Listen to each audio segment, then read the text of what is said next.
मीरा भाईंदर दिवाणी न्यायालयाच्या उद्घाटन सोहळ्याला उपस्थित सर्वोच्च न्यायालयाचे न्यायमूर्ती आणि खऱ्या अर्थाने ठाणेकर असलेले आदरणीय अभय ओक साहेब, त्याचबरोबर आपले मुंबई उच्च न्यायालयाचे मुख्य न्यायाधीश आलोक आराध्य साहेब, त्याचबरोबर न्यायमूर्ती गिरीश कुलकर्णी साहेब, न्यायमूर्ती श्रीमती गौरी गोडसे मॅडम, त्याचबरोबर ठाण्याचे जिल्हा न्यायाधीश एस.बी. अग्रवालजी, दिवाणी न्यायाधीश एस.एस. जाधव, सुदीप पासबोला बार काउन्सिलचे अध्यक्ष, त्याचबरोबर आमचे गजानन चव्हाण साहेब, तुम्ही फार लोकप्रिय आहात सगळीकडे, आणि डी.जी. नाईक, त्याचबरोबर सर्व व्यासपीठावरील सन्माननीय मान्यवर, समोर आमचे सहकारी मंत्री प्रताप सरनाईकजी आहेत, जिल्हाधिकारी आहेत, महापालिका आयुक्त आहेत, पोलीस आयुक्त आहेत, आमदार नरेंद्र मेहता आहेत, गीता जैन आहेत, सर्व मान्यवर आणि मोठ्या संख्येने उपस्थित सर्व आमच्या लाडक्या वकील बहिणी आणि लाडके वकील भाऊ. खरं म्हणजे बहिणींना आज खऱ्या अर्थाने जागतिक महिला दिन आहे, त्याच्या देखील खूप खूप शुभेच्छा देतो आणि त्यांना देखील मनापासून त्यांचं अभिनंदन करतो. आणि महिला दिनाच्या मुहूर्तावर इथं न्यायदेवतेची प्रतिष्ठापना होती आहे, याचा खूप आनंद आहे. खऱ्या अर्थाने दिवस चांगला निवडलाय. आणि मगाशी आपल्या तुम्ही नाईक प्रवीण पाटील यांनी सांगितलं की जेव्हा 2008 मध्ये बार काउन्सिल आहे पण कोर्ट नाही आहे, आणि त्यावेळेस ओक साहेबांच्या बद्दल त्यांनी भाष्य केलं की ओक साहेब सुप्रीम कोर्टामध्ये आपण न्यायाधीश व्हावं. खरं म्हणजे बघा, ठाणेकर जे सांगतात ते होतं.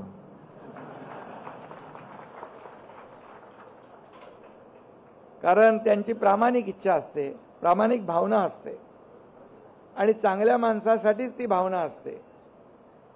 ही फक्त दगडविटांची इमारत नाही, तर हे न्याय मंदिर होणार आहे. 4-5 दिवसापूर्वी महाड येथे देखील दिवाणी कनिष्ठ न्यायालयाच्या इमारतीचं भूमिपूजन सर्वोच्च न्यायालयाचे न्यायमूर्ती भूषण गवई साहेबांच्या शुभ हस्ते झालं, आणि आता इथं होत आहे. आणि आपण वेळ दिलात ओक साहेब, तर ठाण्याचे आपण लवकर करून टाकू. ठाण्याची इमारत कंप्लीट आहे आणि आपण अपेक्षा व्यक्त केल्याप्रमाणे सरकारने ते वेळेच्या आत पूर्ण करून टाकलेले आहे. चव्हाण साहेब बरोबर आहे ना? आणि त्यामुळे तो देखील कार्यक्रम होईल. आज या सोहळ्यासाठी खास करून अभय ओक साहेब उपस्थित आहेत, आणि मी मगाशीच म्हटलं ते ठाण्याचे सुपुत्र आहेत, याचा देखील आम्हाला अभिमान आहे आणि आनंदही आहे. खरं म्हणजे ओक साहेबांच्या घरातच न्यायदानाची परंपरा सुरू झाली. त्यांचे वडीलही प्रख्यात वकील होते, आणि ओक साहेबांनी 1983 साली ठाण्यात वकिली सुरू केली, आणि ठाण्याचे सुपुत्र मुंबई उच्च न्यायालय या ठिकाणी न्यायदानाचं पवित्र कार्य करत करत अगदी थेट दिल्लीच्या सर्वोच्च न्यायालयामध्ये पोहोचले. हे आमच्यासाठी सगळ्यांसाठी अभिमानाची बाब आहे. आणि कायम त्यांनी सर्वसामान्य माणसाला दिलासा देण्याचंच काम केलं. सर्वसामान्य माणूस, कॉमन मॅन, याला न्याय देण्याचं काम केलं. आणि ओक साहेबांच्या कोर्टामध्ये केस आहे म्हटल्यावर सर्वसामान्याला वाटायचं की आम्हाला न्याय मिळेल, 100% खात्रीपूर्वक न्याय मिळेल. आणि त्याने अनेक विषयामध्ये न्यायदानाचं काम केलंय. पर्यावरणाच्या विषयात देखील त्यांना खूप आवड होती आणि कॉमन मॅनला समोर ठेवून ओक साहेबांनी काम केलं. आमचं सरकार देखील साहेब सर्वसामान्य माणसाचं सरकार म्हणून आम्ही काम करतोय. आणि मी देखील जेव्हा सीएम होतो तेव्हा सगळे म्हणायचे चीफ मिनिस्टर, पण मी म्हणायचो सीएम म्हणजे कॉमन मॅन. शेवटी सर्वसामान्य माणूस हा आपला केंद्रबिंदू आहे. आज या ठिकाणी हे न्यायालय होतंय. लोकांना ठाण्याला जायला लागायचं. या न्यायालयासाठी देखील अनेक लोकांनी प्रयत्न केले. अगोदर त्यांची नावं घेतली. नाईक साहेब असतील, प्रताप सरनाईक आहेत, आमदार आहेत. सगळ्यांचा प्रत्येकाचा सहभाग असतो. शेवटी न्यायालय हे कुणासाठी होतं? वकिलांसाठी, न्यायाधीशांसाठी नाही, तर सर्वसामान्य माणसाला न्याय मिळवून घेण्यासाठी न्यायालय महत्त्वाचं आहे. आणि आज ते मीरा भाईंदरमध्ये होतंय. मीरा भाईंदर वाढतंय. वाढत्या गरजा, वाढत्या शहरीकरणाबरोबर इथं कोर्ट होणं गरजेचंच होतं. आणि म्हणून मीरा भाईंदरकरांनी खूप वर्ष या ठिकाणी वाट पाहिली. परंतु 1760 विघ्न आली तरी सुद्धा आज या इमारतीचं ओक साहेबांनी शुभारंभ केलाय. याचा आनंद आपल्या सगळ्यांना. आणि म्हणून justice delayed is justice denied असं म्हणतात. परंतु या इमारतीच्या उभारणीला विलंब लागला असला तरी सुद्धा न्याय मात्र इथं फास्ट ट्रॅकवर मिळेल असा विश्वास या ठिकाणी मी व्यक्त करतो. आणि मगाशी तुम्ही म्हणालात की इथं आणखी जागा पाहिजे. मी ओक साहेबांच्या समोरच सांगतो, जागा इथे असेल. कलेक्टर आहे तिकडे, आयुक्तही आहेत आणि मंत्री आहे.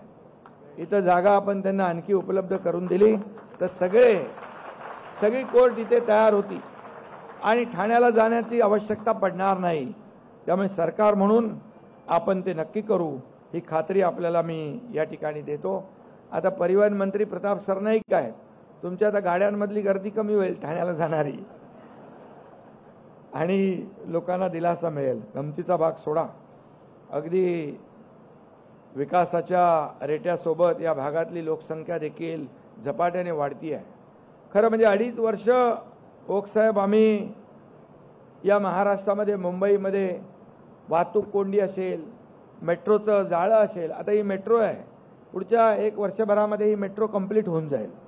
मेट्रो तयार होईल आणि मेट्रोमुळे देखील ही खाजगी वाहनं रस्त्यावरची कमी होतील. आपण 337 किलोमीटरचं मेट्रोचं जाळं MMR, मुंबई MMR मध्ये आपण नेटवर्क करतोय. आणि यामुळे ट्रॅफिक, पब्लिक ट्रान्सपोर्ट चांगला असेल, मग स्वतःच्या गाड्या लोक घेऊन येत नाही, मेट्रोमध्ये बसतात आणि नक्की याचा फायदा होईल. आम्ही युद्ध पातळीवर ते काम करतोय आणि त्यामध्ये शेवटी इन्फ्रास्ट्रक्चर महत्त्वाचं आहे, कनेक्टिव्हिटी महत्त्वाची आहे आणि पब्लिक ट्रान्सपोर्ट देखील महत्त्वाचं आहे. ते देण्याचं काम सरकार करतंय. आता जिथं अगदी दाटीवाटीची जागा आहे तिथं आम्ही नवीन एक संकल्पना केली आहे, पॉड टॅक्सीची. आम्ही कुर्ला ते BKC एक पहिला प्रयोग करतोय आणि मीरा भाईंदरमध्ये देखील पॉड टॅक्सी करतोय. ठाण्यातही होईल आणि त्यामुळे खूप चांगलं एक सुविधा, चांगली सुविधा लोकांना मिळेल आणि लोक लवकर लास्ट माईल कनेक्टिव्हिटी जी आहे ती मिळेल आणि लोकांना त्याचा फायदा होईल. आणि म्हणून या ठिकाणी देखील कोर्ट कमी असल्यामुळे आपल्याला तारखांवर तारखा मिळतात. परंतु या ठिकाणी आता आपण सुरू केलेला आहे. अगदी चंद्रपूरपासून बारामतीपर्यंत अनेक ठिकाणी वेगवेगळ्या स्तरावर न्यायालयांच्या इमारती उभ्या राहत आहेत. मी आपल्याला सांगू इच्छितो की मी जेव्हा मुख्यमंत्री होतो त्यावेळेस आम्ही आमच्या टीमने या ठिकाणी 32 न्यायालय सुरू केली, नवीन 17 न्यायालय त्याच्यामध्ये. आणि त्यामध्ये खूप मोठ्या प्रमाणावर पाहिलं की 32 न्यायालय केली, 14 जिल्हा व अतिरिक्त 17 न्यायालय केली. सेवानिवृत्त न्यायिक अधिकाऱ्यांना वैद्यकीय मदतीचा जो विषय होता तो केला. फास्ट ट्रॅक कोर्टातील पदं भरण्यास मान्यता दिली.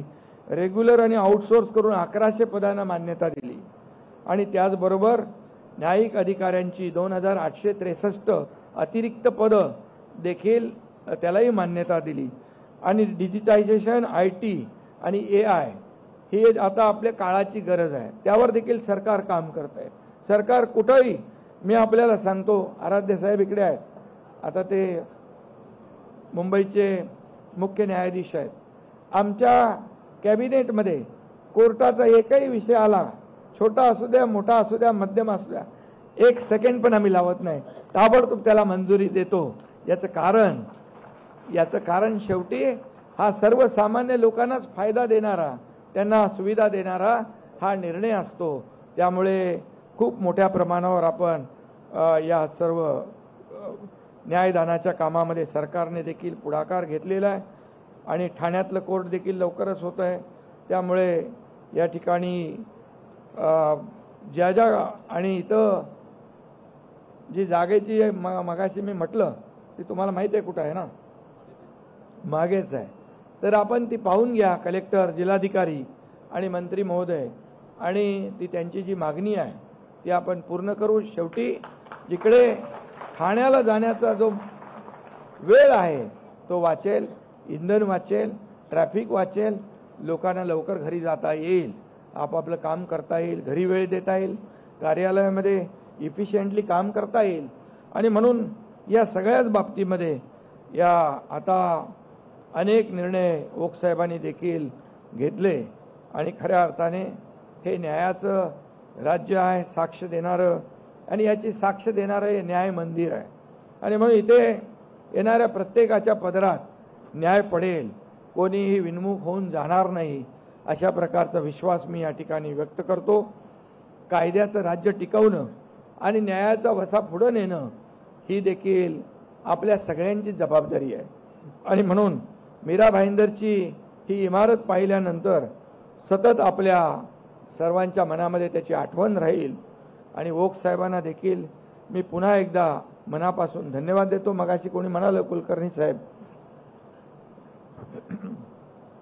न्याय आपल्या दारी, आम्ही शासन आपल्या दारी केलं होतं. शासन आपल्या दारी का पूर्वी लाभ होते, लाभार्थी होते, योजना होत्या, पण चक्रा मारून ते लाभ सोडून देत होते लोक. आणि म्हणून आम्ही शासन आपल्या दारी या योजनेमध्ये, या आमच्या सर्वात अतिशय फ्लॅगशिप प्रोग्राममध्ये ओक साहेब 5 कोटी लोकांना फायदा झाला. 5 कोटी लोकांना, अगदी छोट्या मोठ्या दाखल्यापासून अनेक निर्णय झाले. आणि तसंच आता न्याय आपल्या मीरा भाईंदरच्या लोकांच्या दारी आलेला आहे. आणि म्हणून मी आपल्या सगळ्यांना खूप खूप शुभेच्छा देतो, मनापासून आपल्याला धन्यवाद देतो. ओक साहेबांचं पुन्हा एकदा अभिनंदन करतो. त्यांनी वेळ दिला आणि आपल्याला उपकृत करून या इमारतीचं लोकार्पण केलं. धन्यवाद. जय हिंद, जय महाराष्ट्र. धन्यवाद साहेब.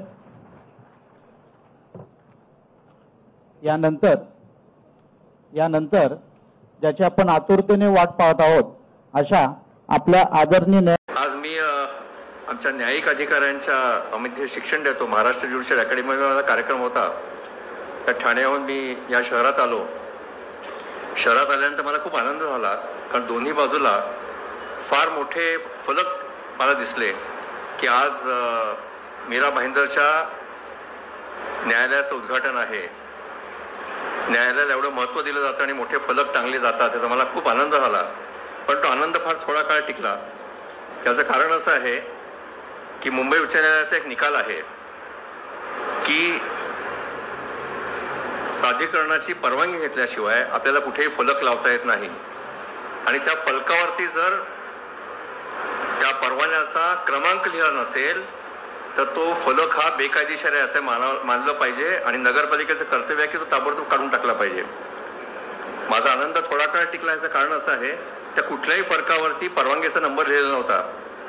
म्हणजे न्यायालयाच्या उद्घाटनाचे बेकायदेशीररित्या फलक लावले गेले, असं व्हायला नको खरं म्हणजे. आप देख रहे हैं RMC न्यूज.